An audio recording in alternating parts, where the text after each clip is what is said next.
going on, everybody? It's your boy Chris coming at you for another Deerfish Gaming video, and today I am really excited to bring you a deck breakdown of Han Green because I took my version of it to a store showdown and I won.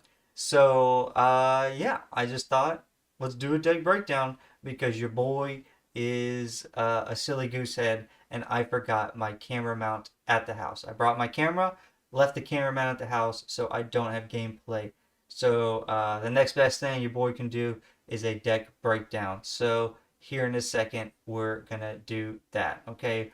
But before that, if you like the content that's been coming out of this channel recently, hit that like button for me and hit subscribe so you don't miss any more videos coming out of the channel. It'll only take you 2 seconds and it'll help your boy out a lot, okay? And the finals that I had today was me, Han Green, versus Quinlan Tarkentown, okay? So, last week, I posted a Han Green versus Quinlan Tarkentown showdown finals. So, it's not, samesies, but it's really similar. So, if you haven't gone and seen that video, go and watch that video. I'll also have it at the end of the video linked, so you can just go click that and watch that. So, you can kind of get a feel for what happened. Very, very similar. Not the exact same deck list, right? But very similar. So, yeah. Yeah, I appreciate you guys for watching, and let's get into this deck breakdown. All right, let's come over here, and let's get a better look at these cards, right? So, Han Green, okay? So, 2-drops. I'm not even going to scroll any further down. 2-drops. We only got 4 2-drops. So, normally I like to run 7 to 8 2-drops.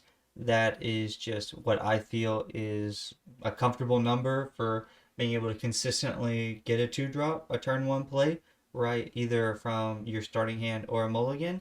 That's just what my friends who got me into the game kind of suggested to me, and I've stuck with that number typically. However, this deck, Han1, the leader, is allows you to somewhat break this rule, okay? Because you can put down a resource on turn 1 and go to 3 resources on turn 1, okay? So essentially, a 2-drop is not necessarily always needed unless they're going to rip your hand with like Spark of Rebellion, okay? So we only have 4 2-drops. So we have 2 Cloud Riders, and that is a 3/1 ambush to get rid of any shenanigans that are gonna be like Sabine Rebel crap or anything that where like you're like we're not gonna let this aggro start to chip us down, okay? So Cloud Rider can come out and just take it out immediately. You don't care. You just want that turn 1 play gone, okay? Because you weren't able to resupply turn 1 or something like that. Then we got R2D2, okay? 2 R2D2s.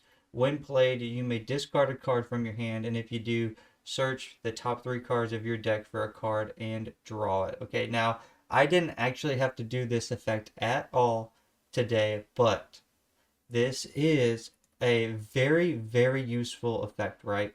For, if you have a bad hand, but you get the R2D2, you might be able to make it a little bit of a better hand. Sure, you have to sack a card, to the discard pile. But if it wasn't doing you any good there and you were about to be in a really, terrible spot at the beginning of the game, it can only get worse, right? So you got to do something. This might save you. So, yeah, that's why that's in the deck. Right, and then we got DJ. DJ's here because he is just an absolutely broken card with Han. Right, you can play him for 3 and he's a 3/5, sure. Or you can smuggle him for, and it's going to be 9, right? So you see that's the double cunning. So in this deck, if you do not have tech out, and we'll get to that in a second, this will cost 9 to smuggle. But when you smuggle him, take control of an enemy resource, and when this unit leaves play, that resource's owner takes control over it. Not if we destroy it with Han's ability first, right? So that is just, very, very nasty. You can always threaten that, and your opponent is, it's just a very scary thing, stealing resources from your opponent. It's just, you ramp up super hard again, like that way. And it's like, because, it's really like, feels like a -2, right? Because you gain 1 and they lose 1 at the same time. It's just, it is so devastating. I don't know. If they somehow make a way where like DJ's banned or Rotted or or Han1, it really wouldn't surprise me, to be honest. Okay, Echo Base Defender. So this is a 3 cost, right? 4 attack, 3 health, Sentinel. Okay, huge, huge. Okay, you would think, is this really that great? No, it's great. Okay, because it's a heroic card that'll come up later. It's a 3 cost, so that'll also come up later, and it's a Sentinel and it has 4 attack. So that 4 attack is crazy. You can really force your opponent to take some major damage onto something they don't want to take, get damage onto with this Echo Base Defender. And it's a solid 4 damage. So at the beginning of the turn, just boop, hit that 4 damage before they can take it out, and then they have to take it out. I don't know. It's a great card. It's a great card. Okay, and then we got Tech. Now Tech, each friendly resource gains Smuggle. The gain Smuggle cost is that card's cost +2 and its aspect icons. Okay, and it smuggles for 4, and it's just a heroic card. Now it normally costs 3, and it's a 2/5, 2 attack, 5 health. So with this effect, that would make DJ only have to smuggle cost for 5, because then it would go off of his printed cost. Okay, so that is what makes this so extra broken, is you can do Tech, and then you can ramp up to DJ and then steal a resource. It is a very, very nasty combo. Okay.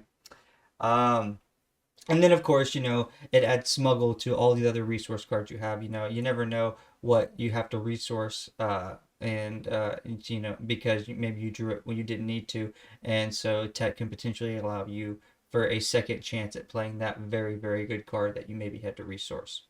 Okay, modded cohort is really, really, really, um, just undervalued. I guess by me. I don't know about other people, but I guess by me. Maybe I just haven't played enough Han Greens, or maybe I haven't played enough Hero Green. But this Ambush, Raid 2, 2/4, this 4 health, man, this card is great, to be honest with you. Just making people just soak up damage and have to deal with her. It was so good. I really, really like this card. It came in clutch. Resupplying and then going into a modded cohort was probably my best combo of the day. And, Kira is really good. Don't get me wrong, playing Kira is really good. But I mean, I don't know. I like playing the modded cohort. It was really, really fun. And then, of course, we have Kira. So she is a 4 cost and 3 attack and 5 health. And when played, look at an opponent's hand, then name a card while this unit is in play. Each card with that name costs 3 more, or for your opponents to play. Okay, so you play Kira, you look at their hand, and here's the deal. Okay, you look at their hand, but you don't necessarily have to name a card that's in their hand. Okay, you can look at their hand, and let's say you're going, I don't know, against the Quinlan Darkentown deck or whatever. Okay, and you look at their hand, and they don't have a Plo Koon, right? Or they don't have a Han Solo, but maybe they have enough resources, and they have the coordinate off, and if they have the initiative, if they're going to take the initiative, and you're like, ooh, if they draw a Plo Koon, I'll be screwed. Well, you say Plo Koon. Okay, well then, easy peasy, boom. Next thing you know, they draw a Plo Koon. They can't play it because you named Plo Koon with the Kira. So you play Kira, and you don't have to necessarily name something in their hand, but you can. So that's just I don't want, just because it says look at the hand and name a card doesn't mean you have to name a card in the hand. It's confusing, and I didn't know that. I didn't think about that when I first started playing the card. So don't forget about that. Zori Bliss. So I'm not gonna lie, Zori Bliss is a card that I kind of added in because I didn't have a card that most Han Green decks play, which is Spark of Hope. Okay, I do not have Spark of Hope, and I was just kind of racking my brain for what would I put in instead of Spark of Hope. Well, I was thinking, okay, what Spark of Hope is great for ramp.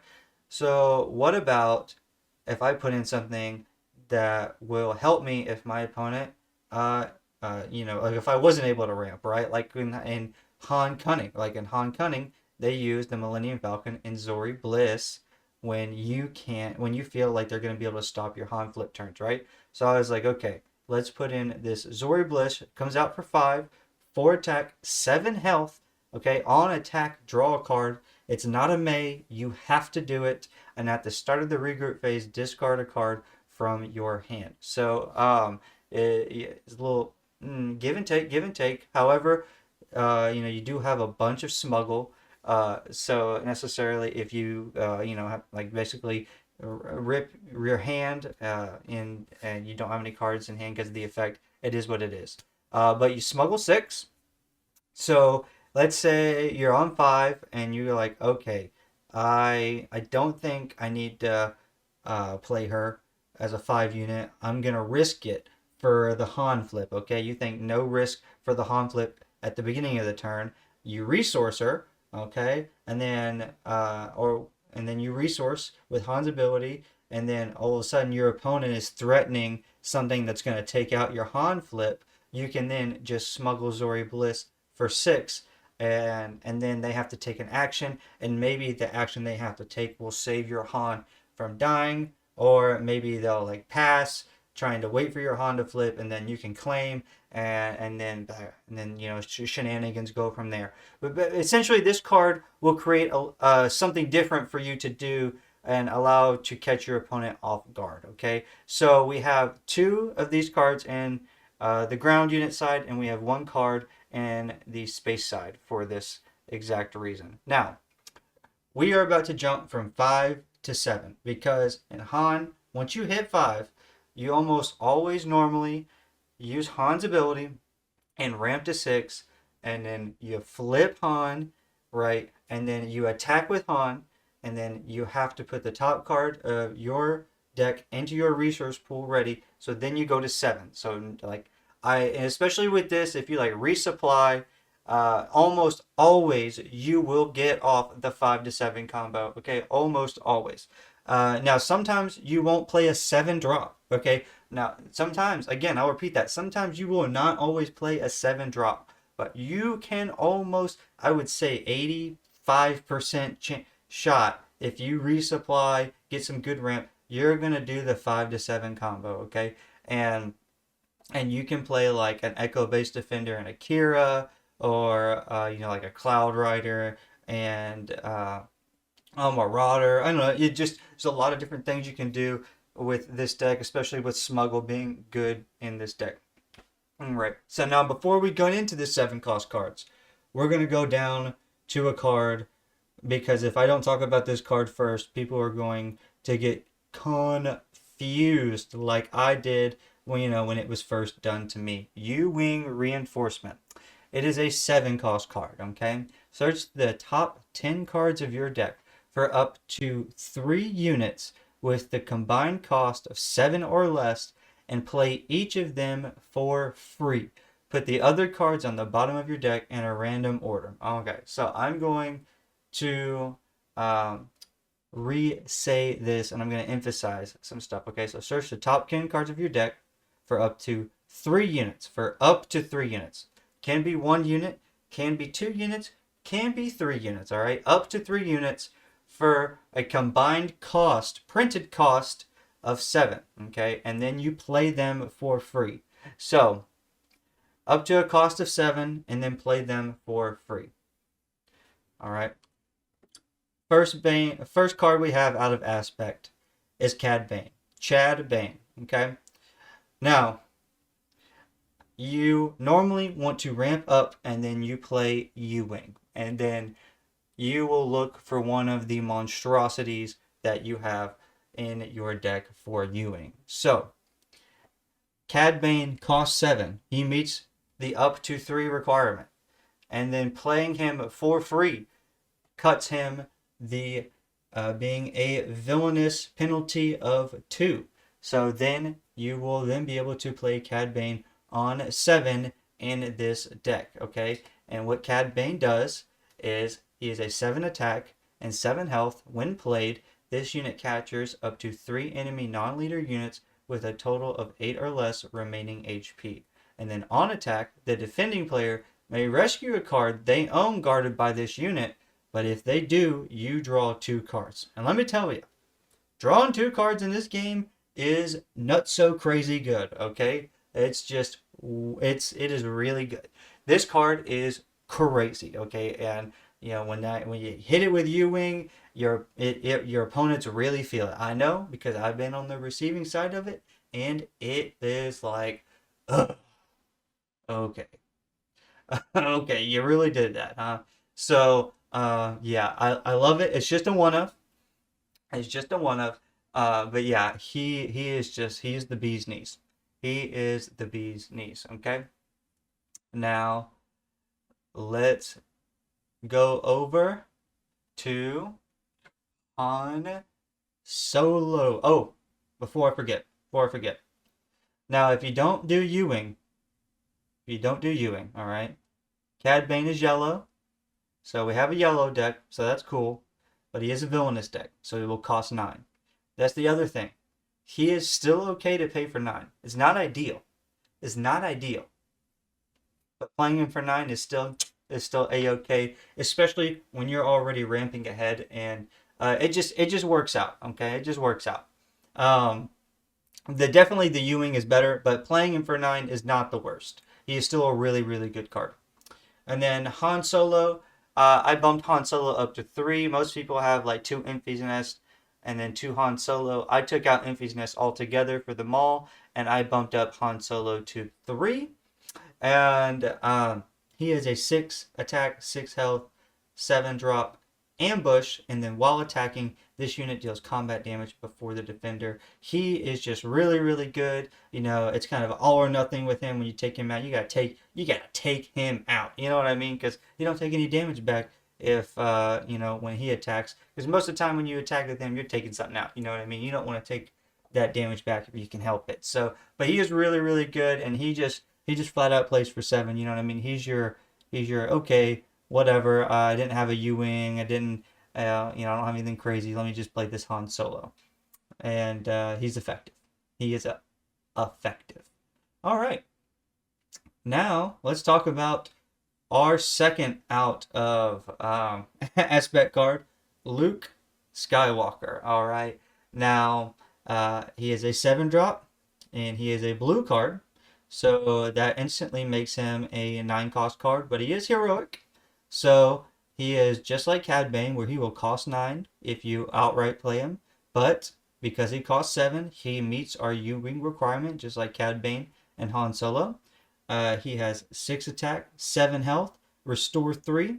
When played, give an enemy unit -3/-3 for this phase. If a friendly unit was defeated this phase, give that enemy unit -6/-6 for this phase instead. Okay. Luke Skywalker is so damn good. Okay, we're 16 minutes in. I can curse a little bit more now. This card is so damn good. I restored maybe I don't know, a solid 30 to 40 health throughout the day with this card. He is just so gross, especially coming out early with that U-Wing reinforcement after you like ramped with resupply, and then you double ramp with the flip turn on the Han. It is absurd how brutal this card is. Okay, it's really good in blue.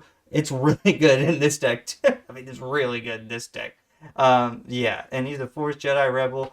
Yeah, so people can get scared about, oh my gosh, does he have anything weird in this? No, we don't. But it's I don't know. I love Luke, and yeah, I literally I bought Luke's to potentially make Casino Han. I put them in a blue deck originally, but I bought them intentionally to potentially play Casino Han. No, we got Maul. Maul was just the cherry on top, the creme de la creme. 7 drop. He's a green card, but he's villainous, so he costs 9 if you go to play him outright. And he does meet the U-Wing requirements of being a 7 cost card. 7 attack, 6 health, ambush, and overwhelm. And on attack, you may choose another friendly underworld unit. If you do, all combat damage that would be dealt to this unit during this attack is dealt to that chosen unit instead. Guess what? Almost every card we have up until now, besides maybe Luke, is a underworld card. Okay, let's just recheck that out. Cloud Rider, underworld. R2D2, okay, R2D2 not an underworld. DJ, underworld. Echo Base Defender, not one. Tech, not one. Modded Cohort, underworld. Kira, underworld. Zori Bliss, underworld. Chad Bane, underworld. Han Solo, underworld. Okay, you get the point. So Maul can divert damage very effectively with this. But the 7 attack damage with the ambush is what really makes him just over the top. Normally things that you wouldn't be able to take out with this deck, like Quinlan Voss on a flip turn, you can take out your U-Wing, you ambush this, boom, right in there, and she's out of there. Okay, it's just the 7 attack damage with the ambush really opens up, and then the overwhelm part has won me 1 or 2 games today as well. It's just a very, very, very great tech, and I think miles better than Envy's Nest in this deck. I'm not an Envy's Nest hater. I like Envy's Nest, the new Envy's Nest, but I think this will serve you a lot better purposes than the Envy's Nest. And maybe it's just my meta. I don't know, but I'm telling you, this felt great all day long.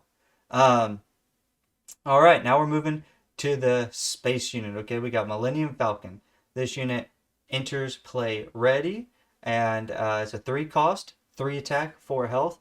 And when you ready cards during the regroup phase, either pay 1 or return this unit to her owner's hand. Okay, so it basically, you play Falcon on. You can ramp up on turn 1 to 3. Play Falcon on 3. Hit base or take out a space unit for 3, and then you can have it bounce back to your hand, and then play for 3 again. You get the deal. Or when you're destroying resources and whatnot with Han, you can use the resource that you destroy to pay for the Falcon. So that's a nice little trick.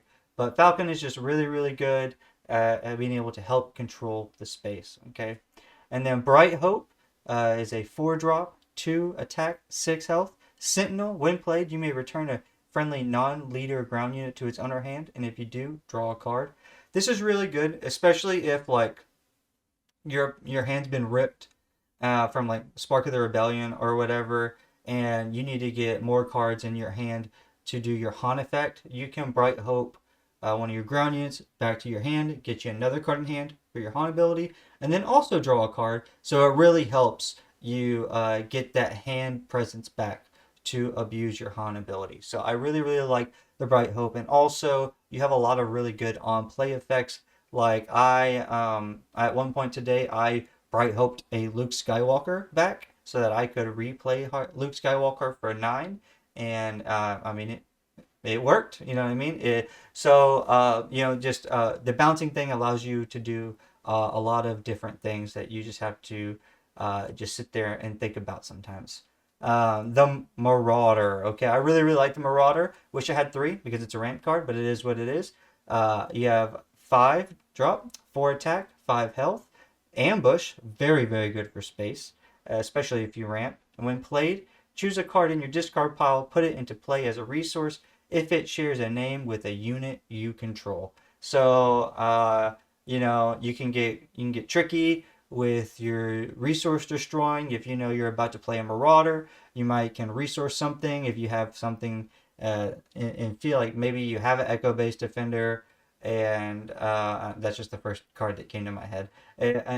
So you resource it so that you can then you can destroy it at the beginning of the next turn, and then play Marauder immediately to put it into your resource pile. That's probably not the best example, but you get what I'm trying to say. You can do stuff and get crazy with it and get extra resources. I really like this card a lot. And then we have the 6-drop Millennium Falcon. This is the 3rd card to help establish another action for the Han flip, or maybe instead of the Han flip, if you think that your flip Han is just going to be destroyed as soon as you flip. So the Millennium Falcon comes out at 6. It's a 5 attack, 5 health. If you play this unit from your hand, it gains ambush. So you can smuggle it for 6 also. Same thing, same cost. It's one of the only cards that has the same cost as its smuggle cost as its regular cost. But you don't get the ambush if you smuggle it. Okay, so that's just the key there. Now home one, probably one of the crazier cards, right? I really like home one. It's restore 2. It's an 8 cost, 7 attack, 7 life. Each other friendly unit gains restore 1. If you get this card out, you will be restoring lots and lots and lots of health while also dishing out a lot of damage. When played, play a heroic unit from your discard pile. It costs 3 less. Okay, so you can pull Falcon back. It enters play ready, so you can immediately get 3 damage and heal 1. The Echo-based Defender, you pull back a Sentinel right away. Stop something very scary from attacking your base the same turn that home 1 comes out. Because if you're at 8, your opponent's probably at 7 or 6 or maybe even 8 too if you missed a ramp, and you never know what's coming out of them. You know what I mean? It's just and then you got tech that you can pull out as well. If tech isn't in your resource pool, or if he's not in your hand or whatever, boom, there you go. Bring that tech back out, and maybe you can do a DJ the next turn. I don't know. I don't know your life. So just very good. Okay, just home one just to help me secure games. Probably just all through every match. Every match, I would say home one won me at least one game. Um, Resupply. Play this event into a play as a resource. Do that turn 1, and chances of winning crazy high. You have to, if you resupply turn 1, you have to get bad draws, or I feel like you have to throw the game. It is, it is wild when you get to turn 1 resupply. It is wild. Waylay, 3-drop, return a non-leader unit to its owner's hand. Is very good. They try to play upgrade on something early, bounce it, going against aggro. You just mess up their tempo a little bit. Very good card. We covered U-Wing Reinforcement earlier.